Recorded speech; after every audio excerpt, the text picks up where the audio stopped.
Selamat pagi dan mungkin juga selamat siang bagi Bapak Ibu guru yang ada di rumah yang sedang bekerja jarak jauh atau sedang liburan untuk menghadapi pembelajaran baru.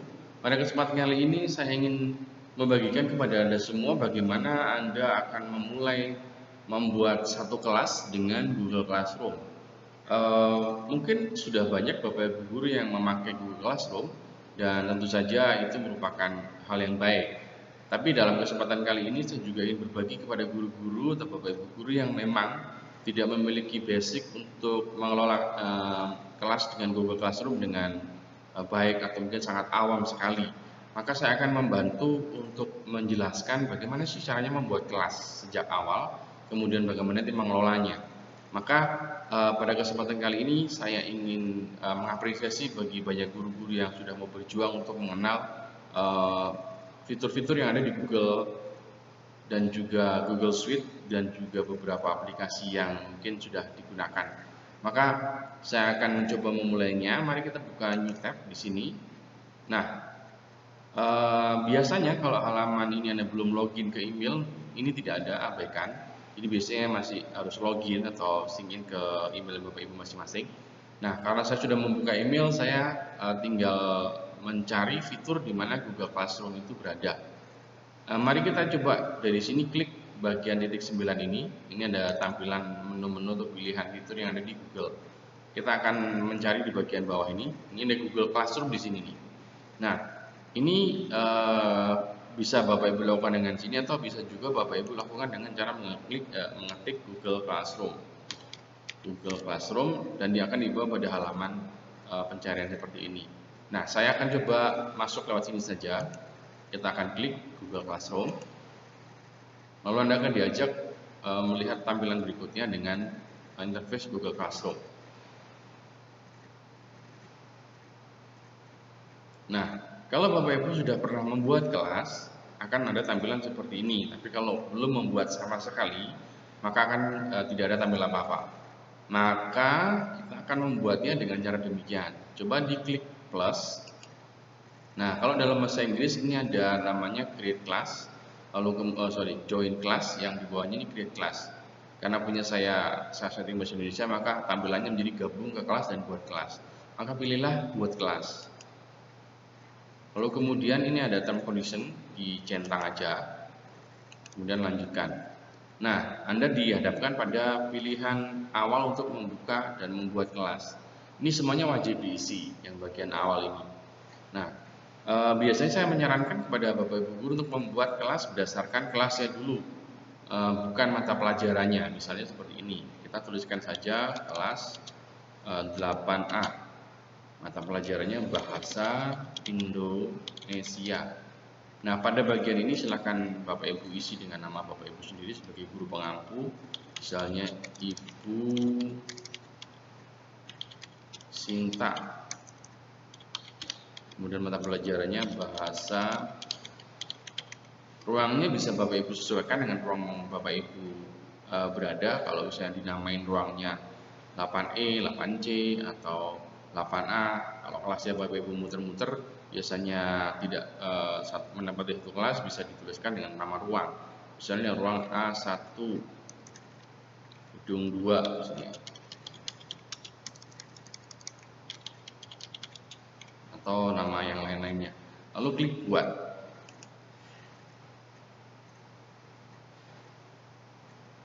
Oke, setelah Anda klik buat, Anda akan ditampilkan di bagian halaman depan kelas Anda seperti ini. Nah, ini ada beberapa menu lain yang Bapak Ibu bisa kenali lagi lebih dalam. Yang pertama, ini adalah bagian forum atau stream.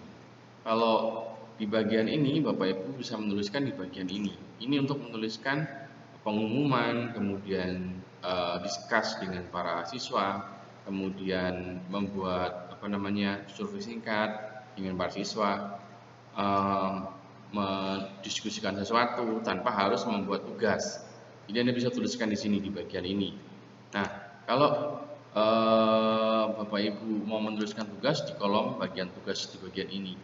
Kemudian ini kolom untuk menunjukkan siswa Bapak Ibu siapa saja yang sudah bergabung, dan nanti juga menilai. Ini ada bagian nilai untuk menunjukkan nilai setelah Bapak Ibu memberikan tugas. Kita kembali ke forum. Nah, sebelum Bapak Ibu memberikan tugas dan memberikan beberapa bahan atau materi, silakan Bapak Ibu mengklik bagian ini, kode kelasnya, lalu membagikan kode kelas ini kepada siswa atau kelas Bapak Ibu melalui grup WA atau mungkin melalui email atau melalui pengumuman kelas misalnya. Silakan di copy saja, disalin di bagian ini, di copy biasa begini, kemudian Anda bisa bagikan di kelas Bapak Ibu. Nah, kode kelas ini bukan kita yang buat, tapi langsung otomatis dari Google, jadi tidak bisa kita ubah, jadi kita sesuaikan saja. Memang kadang-kadang ejaannya tidak familiar ya, tapi tidak apa-apa, tinggal di copy saja, lalu kemudian dibagikan. Setiap kelas berbeda-beda kodenya. Kalau Bapak Ibu mengampu 5 kelas, maka kodenya juga akan ada 5 gitu ya. Jadi itu yang pertama. Kemudian Bapak Ibu bisa masuk ke bagian tugas. Nah, kita akan jelaskan. Di sini ada beberapa perintah. Yang pertama, tetapkan tugas kelas Anda di sini. Nah, tugas ini isinya macam-macam. Nah, ini ada klik buat plus ini. Ini ada tugas, ini ada tugas kuis, ada pertanyaan, ada materi. Ini digunakan posting kembali, kemudian topik. Nah, Bapak Ibu kalau ingin memberikan tugas, dia menyampaikannya di bagian tugas. Nah, begini, bukan di bagian materi, karena nanti akan berbeda. Atau bisa bukan juga di bagian tugas kuis. Nah, kalau Bapak Ibu ingin memberikan tugas, mari kita coba membuat tugas di sini ya. Tugas di bagian awal, diklik tugasnya. Kemudian Bapak Ibu memberikan judul tugasnya, misalnya tugas bahasa KD 3.8. Nah, petunjuk opsional ini Bapak Ibu bisa isi dengan petunjuk praktis atau instruksi yang Bapak Ibu harus kerjakan. Misalnya, 1. Berdoalah sebelum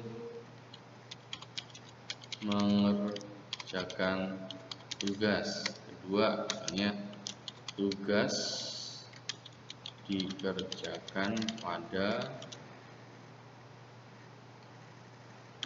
buku catatan lalu difoto misalnya, karena untuk menghindari supaya anak-anak tidak saling contek gitu ya. Kemudian 3. Upload tugas paling lambat tanggal 9 Juli. Nah, kemudian di sini Bapak Ibu bisa memberikan poin kalau setiap tugas yang murid atau siswa Bapak Ibu berikan dengan memberikan poin di sini. Misalnya anak sudah mengirimkan tugasnya saja, sudah mensubmit di sini, kasih aja poin di sini 50 atau 100 terserah, disesuaikan saja. Kemudian kalau Bapak Ibu ingin membuat batasan waktu sehingga nanti kalau sudah waktunya lewat, siswa sudah bisa mengakses lagi. Kita di sini diberikan pilihan batas waktu, yaitu tanggal dan juga jam. Misalnya batas waktunya adalah tanggal 10 tanggal 9 jam 23.59, jadi pas jam 9.00 tanggal 9.12 malam juga nggak bisa diakses, atau tanggal 10 dini hari tidak bisa diakses lagi, sehingga nanti akan ada tenggat waktu sampai tanggal ini. Kemudian sebisa mungkin Bapak Ibu menyesuaikan dengan kondisi anak-anak. Jadi kalau mereka kondisinya internetnya nggak sedikit susah, kemudian laptop juga tidak ada, berilah kelonggaran supaya tenggat waktunya tidak terlalu menekan atau membuat siswa menjadi semakin kesusahan dalam mengakses atau mensubmit tugasnya ya. Kemudian ini ada bagian topik, buatlah topik supaya nanti di bagian tugas-tugas yang Bapak Ibu berikan itu terlihat dengan jelas. Kalau nih Bapak Ibu tidak memberikan topik, biasanya tulisannya kecil dan tidak ada bagian-bagian, dan mungkin juga akan kesulitan kalau Bapak Ibu memberikan banyak sekali tugas. Buat topik supaya memudahkan pencarian dan juga memudahkan anak-anak atau siswa-siswi membaca tugasnya yang mana gitu ya. Kita buat topik misalnya tugas bahasa KD 3.8 Senin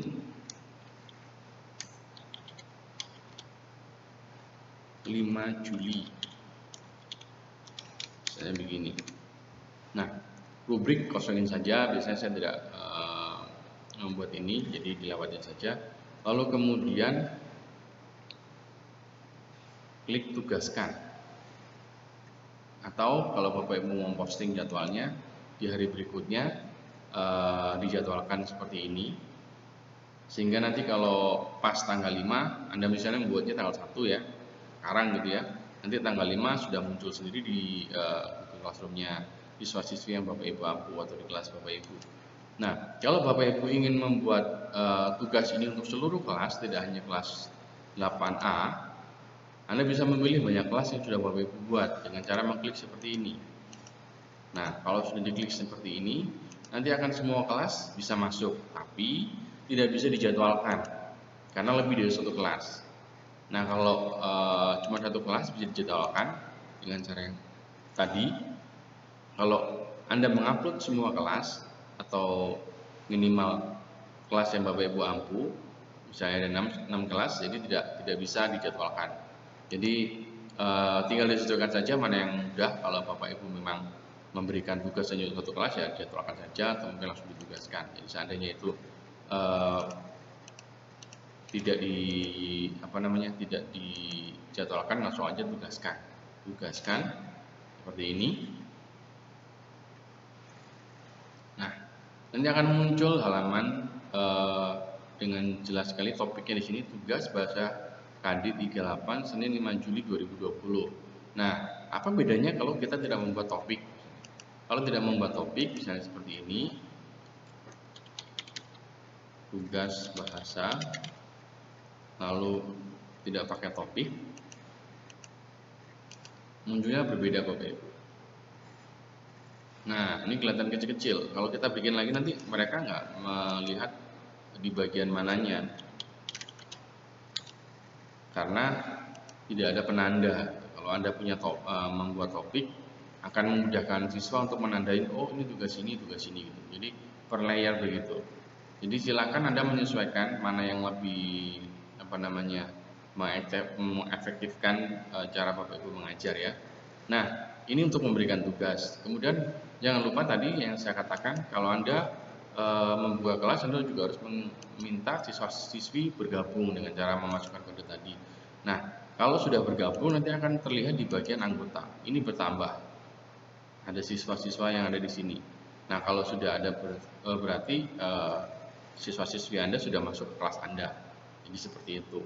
Kemudian kalau Anda ingin menggabungkan dengan guru, misalnya Anda mengampu berbagi dengan guru lain gitu ya, Anda silahkan mengklik bagian plus ini untuk mengundang guru Anda dengan memasukkan email. Jadi guru itu akan bergabung dengan kelas Anda dan juga bisa mengelola kelas bersama-sama. Nah, sebenarnya sederhana itu untuk memulai kelas Bapak Ibu. Nanti dalam video saya berikutnya, lanjutan dari video ini juga akan ada bagaimana kita membuat tugas yang bentuknya ada yang melalui PowerPoint, ada yang dari video, ada dari link, dari beberapa dokumen dan mungkin PowerPoint dan seterusnya. Dan jangan lupa ikuti saja channel saya ini agar Anda boleh mendapatkan informasi baru dari hal-hal mengenai Google Classroom yang saya buat. Terima kasih dan jangan lupa di subscribe agar Anda bisa mendapatkan info terbaru.